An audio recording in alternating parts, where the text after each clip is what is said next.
Et salut, j'espère que ça va.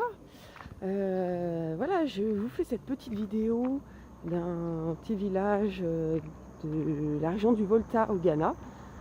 Voilà, il est un peu plus de 5h30 du matin. Et ce matin, j'ai envie de vous parler de trois erreurs que vous faites lorsque vous êtes à la recherche de votre vocation. Alors, la première erreur que vous faites, c'est d'aller toujours rechercher des informations à l'extérieur. Vous allez rechercher des informations en lisant des tas de bouquins, vous allez faire des tas de tests de personnalité, vous allez regarder plein de contenus, vous allez faire plein de choses qui vont vous apporter des informations et qui vont vous remplir l'esprit. Et vous allez donc essayer de trouver des réponses comme ça à l'extérieur. Donc vous pouvez aller effectivement chercher certaines réponses à l'extérieur, vous documenter, etc. Mais à un moment donné, il faut arrêter, il faut que ça se stoppe. Et les réponses, vous les avez à l'intérieur de vous. Les réponses, plus vous allez aller chercher de réponses à l'extérieur, plus vous allez aller vous documenter, vous remplir la tête de tas d'informations, et moins vous allez avoir... Good morning, how are you?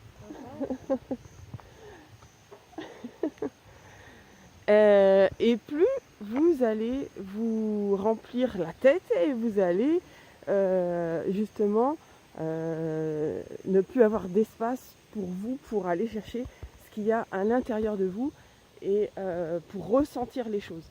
Donc stop au gavage d'informations, stop au gavage de tests en tout genre pour aller mieux vous connaître. Les choses, elles sont à l'intérieur de vous avant tout. Donc on diminue le bruit qui provient de l'extérieur. Ça, c'est la première erreur.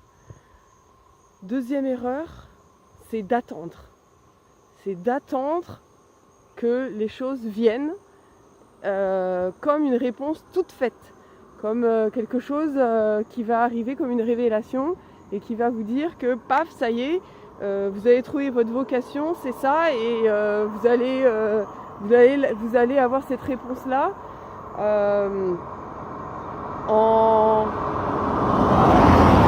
vous allez avoir cette réponse-là en vous asseyant sur un fauteuil. Et en fait, la réponse va arriver comme ça et ce sera tout clair, tout net. Voilà. Ça, c'est une deuxième erreur que vous faites. Voilà, c'est d'attendre. Parce que vous pouvez attendre longtemps comme ça.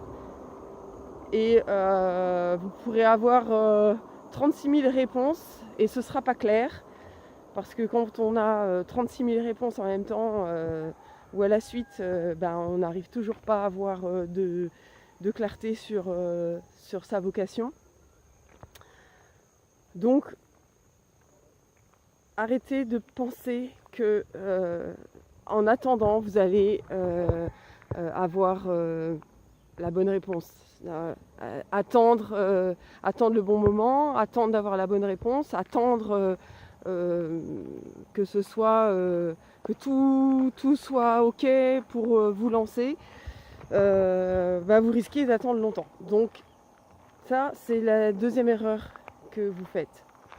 Et la troisième erreur, qui rejoint un petit peu ce que je viens d'évoquer, mais un peu différemment, c'est de penser que vous avez toutes les informations aujourd'hui pour vous lancer dans l'activité qui vous correspond à 100%. Aujourd'hui, si vous démarrez, si vous êtes dans cette quête, vous n'avez pas toutes les informations. Vous n'avez pas toutes les informations parce que les informations vont arriver sur votre chemin. Les informations vont arriver au fur et à mesure sur votre chemin. Vous êtes sur un terrain d'expérimentation et c'est votre expérimentation, c'est votre... en quelque sorte, c'est comme un travail en laboratoire. Vous allez avoir les informations au fur et à mesure. Donc, n'attendez pas. et n'imaginez pas que vous avez toutes les informations dès le départ. Donc ça, c'est une grosse erreur, parce que si vous attendez d'avoir toutes les informations dès le départ sur cette vocation qui vous correspond pleinement, vous n'allez rien faire. Donc, je résume, ne pas imaginer que vous avez les questions à l'extérieur de vous, ne pas attendre que tout soit parfait, que tout soit clair, que vous ayez une réponse parfaite. Et troisièmement, imaginez que les actions que vous devez faire soient complètement définies par avance. C'est-à-dire que vous allez vous mettre en route, vous allez vous mettre en chemin, et une fois sur le terrain, une fois dans l'expérimentation d'une nouvelle activité, vous allez avoir des nouvelles réponses. Donc il y a des réponses que vous allez avoir dès le départ très rapidement, mais vous aurez énormément d'éléments supplémentaires une fois que vous serez en route, une fois que vous serez dans l'action, une fois que vous serez sur le chemin. Voilà, donc j'espère que cette petite vidéo vous aura aidé. N'hésitez pas à me contacter aussi. Je propose des accompagnements individuels et je propose des rencontres de clarification. Donc si vraiment vous souhaitez que l'on échange ensemble, contactez-moi, envoyez-moi un mail et on échangera ensemble pour voir si je peux vous aider justement à découvrir cette vocation que vous recherchez, mais que vous n'avez pas recherché, parce qu'en fait vous allez tout simplement la découvrir au fur et à mesure. Et donc n'hésitez pas à me contacter. Je vous souhaite une magnifique journée et puis je vous embrasse et je vous dis à très bientôt. Ciao, bye bye.